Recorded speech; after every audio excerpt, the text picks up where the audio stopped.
Nous nous sommes sûrement déjà demandé si nous pourrions affronter les méchants emblématiques de l'horreur. Mais aujourd'hui, ce qui nous intéresse, c'est de savoir si nous pourrions vraiment leur tenir tête. Quels Pokémon nos méchants de films d'horreur auraient-ils dans leur équipe lors d'un combat Pokémon? Voyons cela. Pour commencer, nous avons Norman Bates de Psychose. On devient tous un peu fous parfois, et c'est aussi vrai pour les Pokémon. Pour sa compréhension de ce trouble, nous pensons que Psychoquack est le Pokémon parfait pour Norman. Et il y a aussi une certaine ressemblance entre les deux. Notre second choix pour lui est Ocellette, au risque de dévoiler un grand rebondissement du cinéma d'horreur. Nous dirons simplement que cela concerne les mères décédées. Les Ocelettes pleurent en leur mère disparue, et Norman, il tue à cause de la sienne. On dit aussi que les crânes que les Ocelettes portent sur la tête sont ceux de leur mère. La corrélation avec Norman Bates est forte. Notre dernier choix pour son équipe est Marshadow. Même si Norman n'a pas l'apparence la plus effrayante, Marshadow reste un bon choix car il puise aussi sa force dans l'imitation. Norman est le plus dangereux lorsqu'il canalise sa mère, donc c'est quelque chose qu'ils ont en commun. Passons maintenant à Carrie White du classique de Stephen King, Carrie. Carrie n'étant pas une méchante classique, nous voulions quand même l'inclure parmi nos jeunes dresseuses prometteuses. Nous pensions que Hérissandre était le starter idéal pour Mademoiselle White. Parce que non seulement c'est un type feu, mais il est jeune et commence à développer ses pouvoirs. C'était un aspect clé de son histoire et une raison pour laquelle on compatit avec cette protagoniste devenue tueuse. Notre second choix pour elle est Magmar. Là encore, c'est clairement un type feu. Mais l'entrée du Pokédex pour Magmar suggère que ce Pokémon ressent un certain regret d'avoir brûlé instantanément ses victimes. Même si le regret n'est peut-être pas exactement l'émotion que ressent Carrie.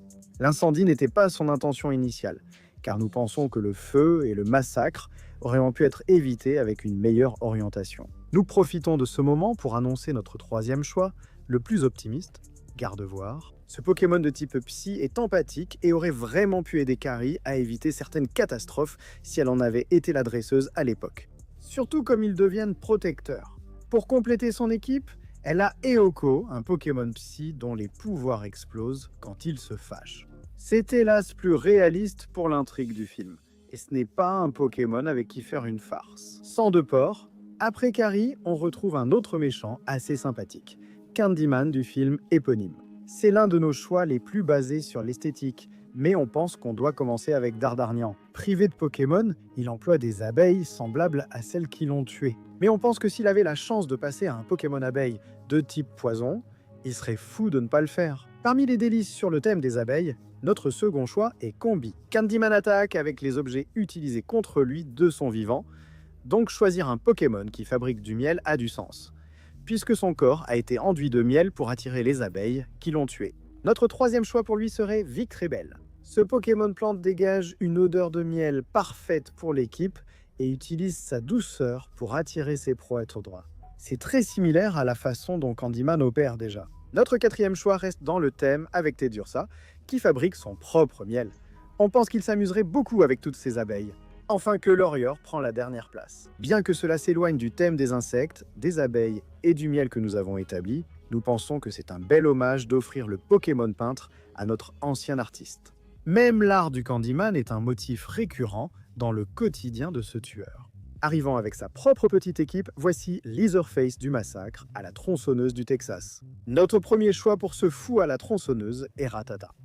D'après le Pokédex, les Rattata mordillent tout et leur présence indique qu'ils sont nombreux. Leatherface, un cannibale, mange presque tout ce qu'on lui présente. Il a une grande famille de tueurs, donc s'il est là, il n'est sans doute pas seul. Notre deuxième choix pour lui est Sablette. Hormis que les griffes d'un Sablette rivalisent avec une tronçonneuse, c'est surtout une décision pratique. Le Sablette prospère dans les climats chauds et secs. Nous pensons que c'est le Pokémon idéal pour semer le chaos. Au Texas, notre dernier choix pour Leatherface est Nosferalto. Il boit du sang et en partage. C'est parfait parce que Leatherface est compétent, mais ce n'est pas vraiment ce qu'on appellerait un pourvoyeur ou quelqu'un qui pense à l'avenir. Avoir un Nosferalto dans son équipe est sûrement ce qu'il lui faut s'il est séparé de sa famille. Parmi nos équipes les plus diverses et surprenantes figure Pinhead de Hellraiser. Nous choisissons Fenard pour cet amateur de douleur orné d'aiguilles. Ils vivent à longtemps, ce qui est parfait pour un méchant immortel, et leur queue serait remplie de pouvoirs surnaturels. Notre deuxième choix pour lui est Alligatueur. Bien que cela ne soit pas évident, Nous pensons que les crochets fins des dents du Crocono pourraient être une arme probable pour Tête d'Épingle, habitué à invoquer des crochets. Ce Pokémon pourrait être un compagnon plus intuitif qu'on ne le pense d'abord. Notre troisième sélection, Klang, semble un choix plus évident. Nous pensons que les mécanismes de verrouillage de ce Pokémon seraient faciles à résoudre pour quelqu'un habitué à la configuration lament. Pour notre quatrième choix, nous avons Créfollet, aussi appelé l'être de l'émotion. Même si Pinhead n'est pas forcément vu comme un méchant émotionnel, il est utile de le savoir. Le Pokédex dit que Créfollet a appris la douleur aux humains, ce que nous avons trouvé très approprié. Nous avons eu la même façon de penser pour notre cinquième et dernier choix. Banshitroy. Le corps de Banshitroy émet un son que l'on croit être les gémissements de ceux qui souffrent dans l'au-delà. Une souffrance que Pinhead voudrait voir perdurer et sûrement entendre pendant les combats. Ne pas l'écouter serait un gâchis de souffrance. Freddy Krueger de Les Griffes de la Nuit arrive avec son équipe. Vous remarquerez probablement un thème qui se dégage rapidement avec nos choix, mais j'espère que vous comprendrez aussi notre raisonnement. Pour commencer, il y a Rondoudou qui ne cesse de chanter jusqu'à endormir ses adversaires, ce qui est parfait pour un démon des rêves comme Freddy. Nomade était notre deuxième choix pour une méthode tout aussi pratique d'endormir les gens. Notre troisième choix est Abra, dont les capacités varient en dormant, car Freddy pourrait contrôler ses rêves et ainsi influencer ses pouvoirs. C'est un Pokémon terriblement efficace entre les mains de Kruger. Le quatrième choix est Darkrai, un Pokémon qui provoque des cauchemars pour défendre son territoire. Nous avons pensé que Freddy aurait besoin d'aide pour semer davantage la terreur dans le monde des rêves avant d'annoncer son cinquième Pokémon, Lucharna. Le Pokédex indique que la brume sombre de ce Pokémon peut rendre réels les cauchemars. Freddy devient chaque minute plus puissant avec son équipe. Heureusement, nous nous éloignons un peu du thème de ces Pokémon avec notre dernier choix pour son équipe. Vous êtes peut-être surpris que la 6e place revienne à Frostlass et vous vous demandez pourquoi avoir choisi un Pokémon de type glace. Ce n'est pas lié au rêve, voici la réponse. Freddy est pour nous le méchant le plus jovial et il méritait un ami appréciant ses efforts culinaires pour dévorer des âmes. Après Freddy vient son rival Jason Voorhees de Vendredi 13. Notre premier choix pour Jason est Admorve, fait de boue coagulée, après avoir longtemps séjourné au fond du lac Cristal. Il y a quelques films dans la franchise où Jason semble aussi être fait de boue ou saigner de la boue. Nous avons pensé que ces deux auraient beaucoup en commun. Pour éviter qu'il reste coincé dans le lac, notre second choix est Ptittar. Nous pensions qu'un tueur inarrêtable, ancien enfant noyé, aurait besoin d'un bon nageur dans son équipe. Nous avons préféré celui dont on voit les entrailles plutôt qu'un meilleur combattant. Nous avons encore trouvé que cela correspondait parfaitement à l'esthétique de Jason. Pour trouver un Pokémon qui représente davantage ce que Jason Voorhees est au fond de lui-même, son troisième et dernier Pokémon sera Rhinocorn. C'est un Pokémon que le Pokédex décrit comme étant fort, mais pas très malin. Désolé les fans de Jason, c'est ainsi. Passons maintenant à Michael Myers de Halloween. Nous avons d'abord choisi Ossatueur. Il est décrit comme robuste, et nous avons pensé que Michael aimerait sûrement un Pokémon dont le masque fait partie de l'identité. Il peut sûrement s'identifier à cela. Nous avons aussi choisi Tutafé comme deuxième Pokémon pour lui. Notre troisième choix pour lui, Vigoroth. Encore une fois, il y a des choix plus évidents, mais il y avait quelque chose dans la détermination implacable et agitée de Vigoroth à continuer d'avancer. Cela nous rappelle la façon dont Michael tue. Dans une tournure plus légère et adorable, notre quatrième choix pour lui est Bidoof. Bidoof peut sembler un peu trop mignon pour être le compagnon de quelqu'un d'aussi froid. Mais comme l'indique le Pokédex, Bidoof a des nerfs d'acier et ne peut pas être perturbé. Être plus agile et actif qu'il n'y paraît est aussi, étrangement, quelque chose qui pourrait décrire Michael lui-même.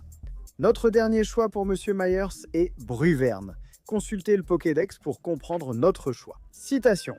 Agressif et cruel, ce Pokémon tourmente sans pitié ses ennemis dans l'obscurité. C'est parfait pour Michael. Passons à Samara Morgan du film Le Cercle. Nous avons choisi Spectrum principalement pour son esthétique. Même si le type spectre correspond bien aux forces de Samara, on admettra que c'est plus une question d'apparence que de capacité. Le fait qu'il tremble avant de mourir est prometteur, mais c'est dû au poison, pas à la peur, ce qui aurait été plus juste. Notre second choix pour l'équipe est Mismagius, un Pokémon spectre redouté pour ses malédictions. En continuant la sélection thématique, nous avons aussi choisi Staros pour ses puissants pouvoirs psychiques, similaires à ceux de Samara. Pour Mademoiselle Morgan, notre quatrième Pokémon est Espure. Outre ses puissants pouvoirs psychiques, Espure partage le regard impassible de Samara, formant ainsi un duo parfait mais effrayant. Cinquième et dernier choix pour l'équipe de Samara, Les grands moyens. Évident soit non, ce Pokémon peut partager des images de chez lui en se tenant près d'un écran de télévision. Ce qui est en gros une version moins mortelle de la cassette vidéo tueuse de Samara. Même si tu survis au combat avec cette équipe, tu devrais peut-être demander à quelqu'un de venir te voir après 7 jours. Puisqu'on évoque les tueurs surnaturels, parlons de Gripsou dans Ça de Stephen King. Tu peux imaginer la version que tu veux, mais sache que nous, on imagine Tim Curry. Notre premier choix pour lui, c'est Monsieur Mime, parce que ça ne pouvait pas être autre chose, non? Notre deuxième compagnon Pokémon pour Gripsou est Métamorphe, dont les capacités de changement de forme seraient sans aucun doute utilisées de façon terrifiante. Le troisième choix est Skelenox, qui a l'habitude d'enlever les mauvais enfants à leurs parents. Nous ne disons pas que le club des ratés est mauvais, mais ils ont enfreint leur part de règles dans une décision. Les fans de King vont probablement nous en vouloir pour ça. Notre quatrième choix est Baudrive. Baudrive ne fait pas que s'approcher des enfants, il s'enfuit aussi quand il joue trop brutalement. Bien qu'il y ait finalement eu un grand affrontement avec Gripesou, il était assez facile de le tenir à distance jusqu'à la fin du film. Un sujet auquel Baudrive pourrait s'identifier. En cinquième place, Vortante se distingue par sa manière d'attirer ses victimes avant de les dévorer lentement, rappelant notre clown dansant. Honnêtement, c'est effrayant.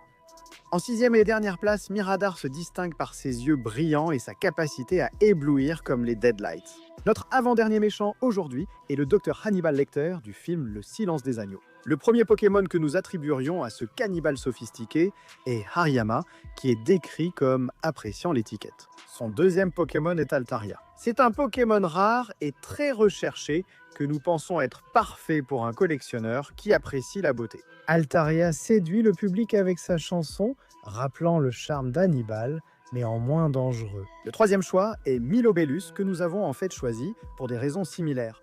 Il est décrit comme le plus beau des Pokémon et une source d'inspiration pour de nombreux artistes. Que vous soyez ou non charmé par ce cannibale, vous devez admettre qu'il est plutôt doué en tant qu'artiste. Le quatrième et dernier Pokémon de l'équipe du Dr Lecter est Araquanid, principalement pour la façon dont il savoure ses repas, probablement avec un bon chianti. Notre dernier méchant du jour est Jigsaw de Saw. Ceci reste sujet à interprétation, mais nous conservons l'original John Kramer.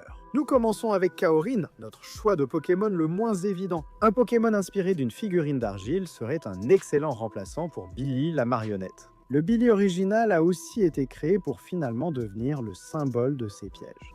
Notre deuxième choix est Porygon, que nous pensons être le Pokémon parfait pour tout ingénieur dévoué. On pourrait soutenir que le Porygon de moins stable serait davantage impliqué dans de tels plans mortels. Nous n'étions tout simplement pas à l'aise d'ajouter cette surprise à l'équipe. Trousselin, réputé pour garder des clés importantes, obtient la troisième place. C'est quelque chose qui serait vraiment utile à toute personne transportant beaucoup de clés pour différentes serrures spécifiques et potentiellement vitales. Enfin, la quatrième place est attribuée à Écrapince. Et pour une dernière fois, nous aimerions citer le Pokédex pour donner du contexte. Écrapince est décrit comme ayant, je cite, une forte volonté de survivre. Et au bout du compte, c'est la pièce du puzzle qui compte le plus pour tout casse-tête digne de ce nom. Et voilà, équipe Pokémon pour nos méchants de films d'horreur favoris. Mais dites-nous dans les commentaires si vous pensez qu'un autre Pokémon conviendrait mieux à l'un de ces tueurs. N'oubliez pas d'activer la cloche de notification et de regarder en rafale nos autres vidéos.